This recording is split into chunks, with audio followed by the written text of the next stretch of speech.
Hi, I'm IKEA, and for today's video, we'll have our 5th installment of Things and Stuff, in which I show things that may be interesting and stuffs that actually might be useful, as we'll go over a bunch of things that basically fit the criteria of trivia and some stuffs that actually can be handy and is definitely useful to know. Everything will be timestamped down below, so you can jump around as you wish. And at the end of it as well, we'll go through a mission, in this case, Coney Island Amusement Park, in which I'll show all of the secrets and hidden nooks and crannies of it, and we'll go through it all. So yeah, let's go get started with our first. And for our next stuffs, we come to the crafting station, as quite recently I discovered a small alteration to one that we already kind of knew, as this is only then for PC players, but there's actually a very fast way of crafting. We already found, or well, not found this one, but I was made aware of it as just, it's not something that you would think of quickly, because while we can, of course, press and hold X to do the crafting, and we can quickly get out of there. It turns actually out, which we already knew a little bit ago, is that you can left click, bringing up this action menu. In here, if we quickly tap on the X or on the craft there instead of X, it actually crafts it right away. So we can make that a little bit faster there already. But then with that, especially for the macro, I actually discovered that once this menu is up, if we actually hit X, it also instantly crafts. So right-click crafting already was much faster than doing it without. The X especially is kind of useful for macroing, as we had in the recent macro videos, and if you haven't seen those, do go check those out if you are on PC and want to have the crafting macro and especially the apparel opening macro, especially the apparel caches. And now as well, just by itself, knowing the right-click, X, escape kind of combo. In my case, I have escape also on my mouse, so I don't have to like put my hand in a weird weird orientation there, but not having to move the mouse at all basically makes it a lot easier. So it becomes right-click, X, escape, and you've crafted one, which is, as you can see, you can get it pretty quickly, and of course macroing it is just as fast. And it is a very handy thing to know, this one now. So just right-click, X, and then escape for really quick PC crafting. And as another interesting thing, we have arrived here. We are close to bank headquarters, and I've come up to an activity. There is a public execution happening here, according to Isaac. But they're not here. Where are they? And this is just an byproduct of how the game does spawning, especially for missions. Once you kind of enter a mission, it actually despawns the area around it. That's why, for instance, if you are in some of the missions, let's say Lincoln, you generally don't have enemies fighting outside of the gate once you're inside. Well, they will, of course, when on the entry, but then once you're inside, the game basically just despawns everything in a radius around it. Here, I ran through the bank area to get to here, so the game thinks I am doing bank headquarters mission. I'm not, of course. I want this. I want this public execution instead. But then, actually, if we kind of just go a little bit further, suddenly it realizes what is happening and spawns everybody in. And that is just a quirk of the spawning system. And for our next stuffs, I want to show that Disorient does actually not have any effect on you when you are outer running. So outer running is, of course, one of the features that we kind of have to just press X on PC, or I believe it's both of the sticks on controller, where if you press both of them in, you go into an outer run. Your character will run by themselves, and you just can give them direction, basically. You can even have it on where auto parkour is on, and they will even jump over stuff and just try to get straight in a straight line into somewhere else. Now, of course, here, if I just press the W button, basically, it's kind of hard to run in a straight line when we are disoriented. It's it's kind of going in circles isn't easy. What is actually happening is you get a shift in the diagonal. That is the effect of the disorient on movement. But if you are outer running, that is not the case. So with the Autorun on, so I've pressed X there, and I'm just using the mouse as to line up where we want to go, of course. And yeah, even though we are disoriented, we can just exactly go. And it's actually in some places, of course, useful, as for instance, in Roosevelt, in Capitol, there are places where we're forced to be disoriented as we'll step into a trap, basically. And yeah, instead of running into a wall head first, we can just hit the Autorun and keep moving without actually having too much issues with the disorientation. And yeah, this is definitely something that I feel at some point will get patched out, but for the time being, we get to run straight, even in disorientation. And for our next thing, a minor one, but yeah, we did, of course, get our Lexingtons. They became level 40s. There are some quirks due to that. I had a level 31, and in this case had a level 31 Lexington on this character, who is also level 31. This is basically now set up to buy from the vendors and such, as that is actually a handy thing to do to like gear our watch alts up quite easily. And I did take one of the Lexingtons on third account, which this is Nokia. I took it at level 31, and now they have bumped it up to level 40, and we see a weird interaction here. First of all, it is equipped. It was equipped beforehand, so it is equipped. If I were to unequip it, I couldn't re-equip it again, most likely. But also, we see that actually even if it is equipped, I was thinking, hey, maybe at least for this one character, because yeah, if I have to move it through the stash to the next character, this might be a really powerful weapon to use, right? But actually, when I swap to it, when I press the one button that is on, yeah, it goes directly back to the pistol. If I'm on the bestie on the secondary there, it'll go back to the bestie. It doesn't want to swap to it. We can't actually use it. And yeah, we can actually really scratch our butts now quite well. It just refuses to take that off of the back. Interestingly enough, it does still allow us to actually change the customizations and stuff for it. That is still allowed. But yeah, just a minor oddity caused by the recent changes. Although in this case, even though I'm losing my level 31 Lexington that I kind of did enjoy using for a bit, I'll just have to farm for something new. I much more prefer for a lot of people that didn't have theirs at level 40 to have it now at level 40, and I'll go grind a new one. And for our next thing, we have created a little bit of a monstrosity here. And as you can see, yeah, some people don't care about getting some hot feet, especially with those red shoes. But yeah, I feel anybody coming from that side is gonna have a bad day when we have this facing up against them. And yeah, this is just a silly thing that can happen actually in DUA. As we can get into being on top of the minigun. And I'll actually show here how, if you guys get off of them.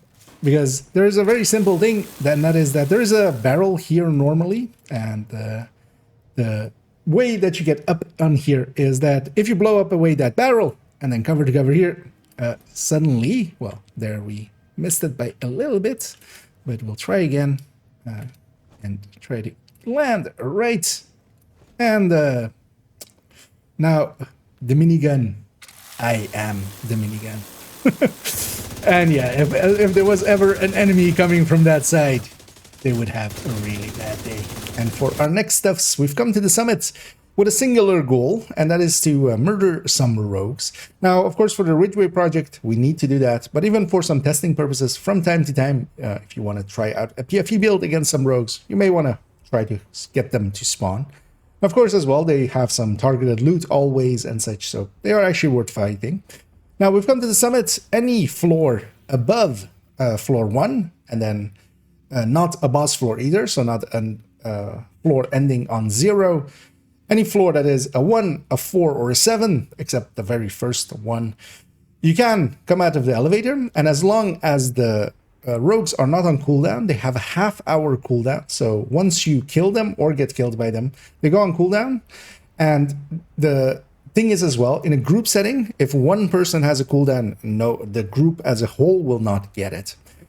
Now what we've done is come through the elevator. There weren't rogues here. So what I'm going to do is actually, I'm going to toss my hive over there, I'm gonna blow myself up. And actually, I was kind of still in range. Hopefully, I don't. Except, of course, we fail at murdering ourselves. Well, we'll do a second one. Because a grenade works as well. We'll wipe. We'll reset to the elevator. Every time that we do, there's a chance, when the door opens, that it goes rogue agents detected. If it doesn't, we go in again and we give up. I could actually just remove the hive there, for instance. That would save an action, of course. Because yeah, if I go down with the hive, it picks me back up. So let's make that a turret. Although, actually, it isn't needed. Quite often, the higher up you are in floors, the more likely it is to get them. But if you reset a few times and they are not on cooldown, generally doing it, I think, at most 6, maybe 7 times, you will definitely get your rogues. Let's actually go fight these as well really quickly with a PFE setup. And yeah, if you haven't never seen why we have PFE setup sometimes for rogues, the reason is that we can just bum rush them. Here, without any directives, I specifically just didn't want to care about it. Both of them have frenzy, but that will not save them from their fate here. Although they will take a lot longer to kill, that much will definitely be true. And actually what I should be doing here as well is, once I have the buff up, I have a shotgun here with Brazen, and this is the shotgun PFE that I have on second account on 5.16, I believe it is. We're gonna get the debuff of the Scorpio on them, and then just... the Brazen is much more powerful. Well, actually here, yeah, they have kind of torn through me a little bit, and that's especially with Frenzy, of course. And we're not generating too much in return. And that making this fight actually last a little longer, but it was basically perfectly safe. Worst case, I could have popped a med pack. But yeah, now you know how to spawn some rogues, and this is overall the easiest way. Much easier than trying to go through missions and try to get them, or be at control point and try to get them. Just come to the summit, be on the right type of floor, and then just murder yourself at the elevator over and over again. And for our next stuffs, we've come here to Jefferson Trade Center.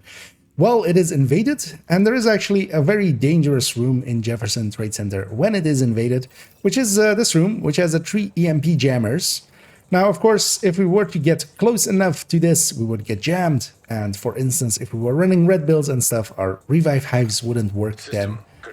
And this room is very dangerous because we have to kind of get a jammer over there, and a jammer all the way in the back there, together with the one down there.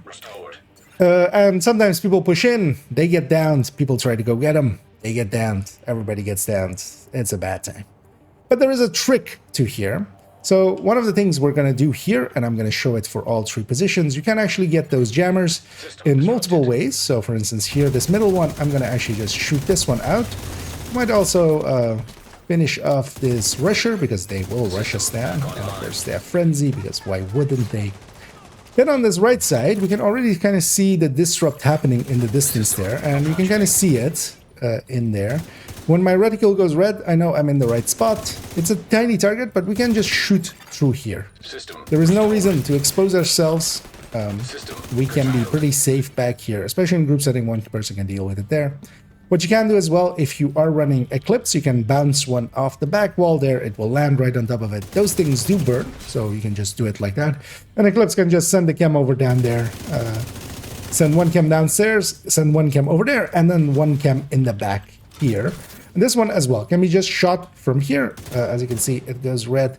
This is much easier to do, for instance, if you have a classic M1A or a Nemesis or something like that at the ready.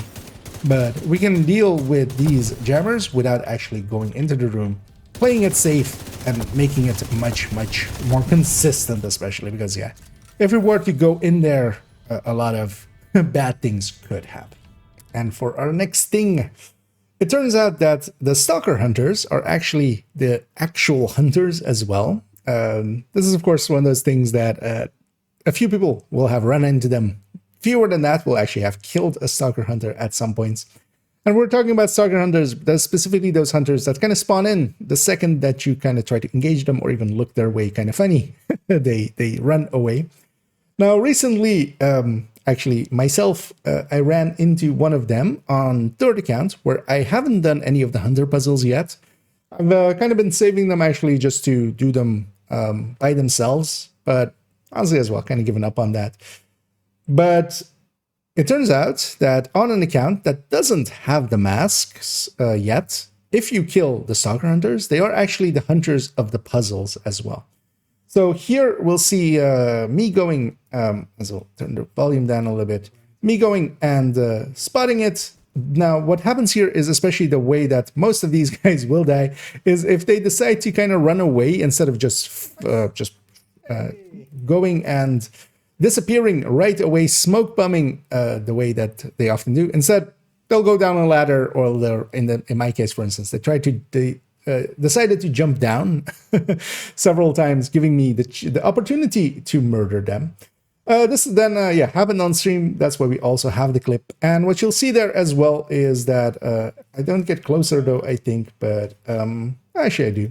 There's a mask there. And that actually was one of the hunter masks. So this was then specifically as well the hunter that is around the Washington Monument, the one with the salutes and everything.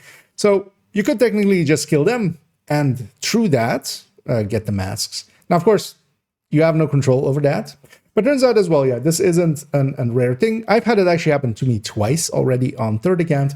Here, a friend of the channel, of course, Toasty, who is also running a second account, which he has been running for quite a bit, where he hasn't done the same puzzles either. So here we'll see a one-tap setup for it, basically, as he'll go and try to murder it and succeed, because headhunter setup, and you can kill him. Yeah. And he drops masks as well. And yeah, as we see here, this guy dropped the Midas mask, which is the mask from around that area, which is the same hunter as there. So these are actually those hunters, and when you kill them, if you don't have the masks yet, you get the masks.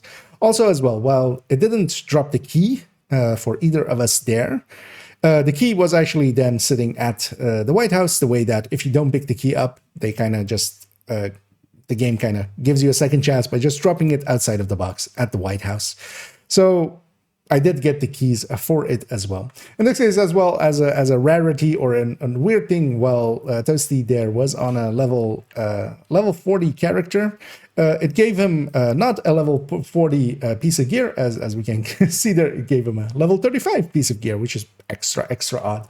In my case, I didn't per se check what level the gear was. Just I hadn't assumed it would be anything but 40. So yeah, we can get the masks even without doing the puzzles. And yeah, going back to this monstrosity, you can even do other things, because is that a minigun, or are you happy to see me? Yeah, dude, we liked your minigun, so we put some minigun on top of your minigun to minigun with your minigun on your minigun. Minigun. And as always, we end these videos with going through a mission and showing all of the trivia in there, and also all of the loot positions. And for this one, we've chosen Coney Island Amusement Park, as this place does have a lot of hidden places and even a little bit of a secret boss that we can spawn with Radigan. So let's go and show all of those places. And with our first place here, we've come, of course, just inside, cleared out this big room. There's a few just random places where we can get some resources and some trinkets. We won't concern ourselves with those. Only boxes will be actually included here. Now, here we have two games, and actually, if you've kind of paid attention, and especially here as well, there is some lighting happening that kind of points us to that door. And even, for instance, here, if you kind of look through here, you'll see that there's already some crates in there, and even a button, even though that button is just to get your attention, as you, of course, kind of look for those. Now, what you can do here is shoot these all one by one, which is actually the thing that I did the very first time we came here. Whenever we do, we also get a little bit of a sound and stuff, so we know we're doing something right. That takes way too long. Ain't nobody got time for those. So what you can do actually is just, as I did there, grenade this. It needs to be grenades that do damage, basically, which the flashbang, for instance, does do as well. EMP doesn't. One thing you can do as well is if you press and hold G, if you didn't know, as they added this about a year and a half ago, you can actually swap between the grenades by just long pressing G and then selecting the grenade that you want. And that opens this, where we have 2 boxes that we can get together with 1 health pack there.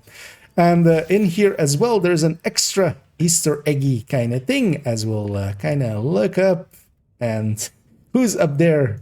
None other than the protagonist of Splinter Cell, or well, in this case, Splinter Teddy, maybe, just chilling out in the vents and keeping a watchful eye over us. And we've come into the next room with these bumper cars.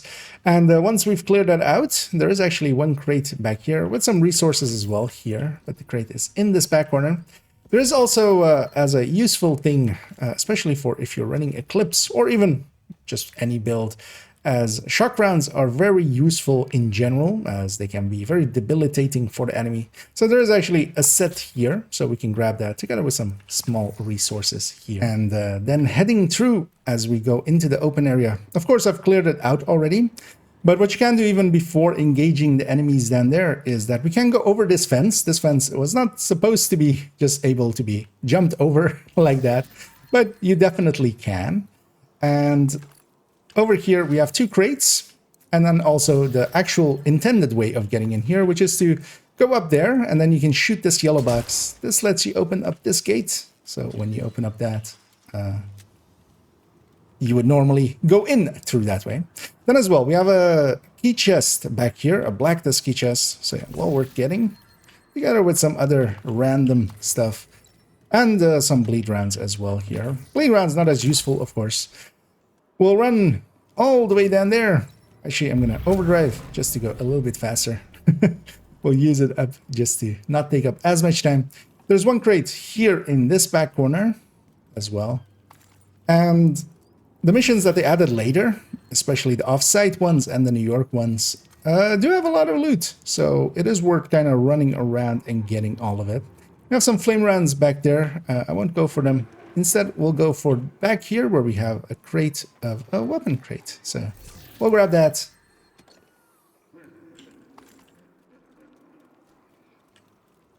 And then head into the haunted house. And as we've cleared out these starting parts of the haunted house here, we'll first actually get some loot. As we'll go to the side here, there's a little yellow box. We shoot that. This door behind us opens up, and we have a weapon crate back here. And then we also have a hidden boss in this mission. Radigan, who's attached to some rats, will shoot these rats. And in doing so, there's 4 of them. One is that one, second one is up here. Whenever you shoot them, they either fall over or their eyes do no longer glow red, so you know that you've hit them. The third one is up there, up behind us, basically, once we enter. And the 4th is in this end room here. What you do want to do is, especially in group settings, if you know this, basically, to be the first one in here, because if somebody touches that laptop before we hit the 4th one, which is this one, if they hit that before that, it does not work. So we got 1 more crate there. We'll actually do this whole section here as... Yeah, Keener will do a speech. I'm going to stand back here because you need to be close to this door to spawn, to let it spawn. And then once it spawns, it'll have some waves. And then at the end wave here, we'll have an extra named, basically. And this is actually basically a stuff as well, because it is actually useful. When there is the daily to do Coney Island, you need to get 2 cleaner names. And there is normally only 1 cleaner named in here, as that is the one that will fight in when we go outside here, basically. That's where 1 cleaner named is. Now, instead of that, seeing as we do need 2, we can do this, spawn Radigan, and with spawning Radigan, we get a second clean boss. So here we'll finish him off. I should actually just have my shield up just so these guys don't stagger me out of my reloads. And yeah, we'll finish him off. Then as well, actually, there's a little bit of a kind of Easter eggy kind of thing here. as if we kind of have a peek in here, we have a little rat and we have a hunter's mask, and there's a little knife sticking out of the hunter's mask there. As Radigan, of course, very much a hunter killer. And as we'll move beyond that room, there is a little bit of another Easter egg here, as we have a typewriter and some ribbons, although the ribbon kind of fell behind there. Kind of being in a safe room, as also this is a checkpoint in this mission if you're not running it on heroic. Yeah, a Resident Evil reference of a typewriter save room. Then we'll move up here, of course. This would normally have the second named cleaner that we could get. There's a bunch of trinkets and small resources to get here, but actually when we jump down here, there is 3 boxes to get. We'll get all the other stuff along the way as well, though I don't think I have any use for resources, as this character is kind of filled up. But this is the first box, of course. And then in this back corner, a second box with even more resources around it. And especially, yeah, New York missions and off-site missions. So the missions that were added later, the Coneys, the Roosevelt, and others, you know, and White Oak, the DARPA and Pentagon. All of those actually have a lot of extra loot in them, much more so than the DC missions. So this can be kind of worth it to go and get it all. Yeah, let's go clear out the next zone and we'll show the boxes there. Having come to the amusement park, this is actually one of the best places to showcase one of the settings that we have in the game. If you aren't aware of it, in graphics, we do have the option of turning on and off neutral lighting. We'll turn it on here, and what neutral lighting does is basically it removes scattering of light, removing kind of the haze effect that a lot of games kind of have. It is basically, it needs to have direct light, otherwise it's not refracting light as much as it normally does. And yeah, that makes a place like this much more spooky and much more atmospheric. But annoyingly as well, a little bit also really, really dark, and makes it kind of hard to see where everything is. But I know exactly where this box is, as we'll go and get this box from this area. There's a bunch of resources here, but that's the only loot. And pushing in a little bit further, we'll go through this last area before the boss fight. There's a little crate back here, so we'll definitely go and get that. And yeah, the neutral lighting here, kind of dark when there isn't too much light around, but especially when there is neon light like this, it actually does look pretty good and does actually make darkness feel kind of dark. With the downside that, yeah, if you're not paying attention, you'll easily miss stuff. We'll go over the barricade there, get this crate here.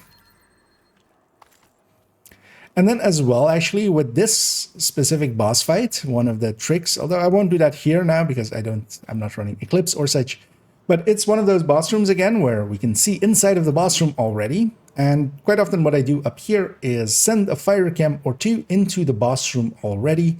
And when the enemies spawn, they basically spawn kind of in that back corner. So sending several fire cams back there can actually make it that, yeah, you can just set stuff on fire already when people push in. The enemies spawn when that door gets kicked down. So whenever this gets kicked down, that's when you would ignite it and you would engage all the enemies. That does actually conclude all of our boxes here. I'm just going to clean out this boss room and we'll sign it out. And thus we come to the end of this Things and Stuff, the 5th one. I should do these more often as I do quite enjoy them. And actually I have way too many items to put in these, but I don't want to make them too long as well. So likely number 6 will follow this one up, hopefully a little bit quicker than the interval we've had so far. Although the last one was around, of course, the start of this year, so it also hasn't been too long.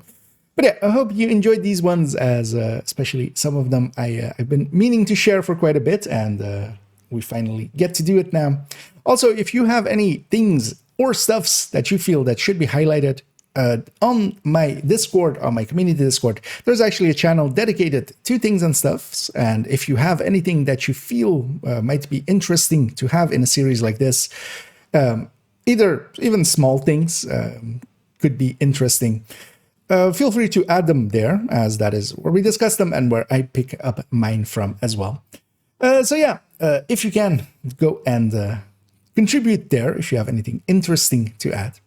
But for now, thank you for joining me. I hope you enjoyed this video. If you did, please do any and all of the algorithm things down below, as it does help out. So do that a little bit of shilling. And as always, have a good night.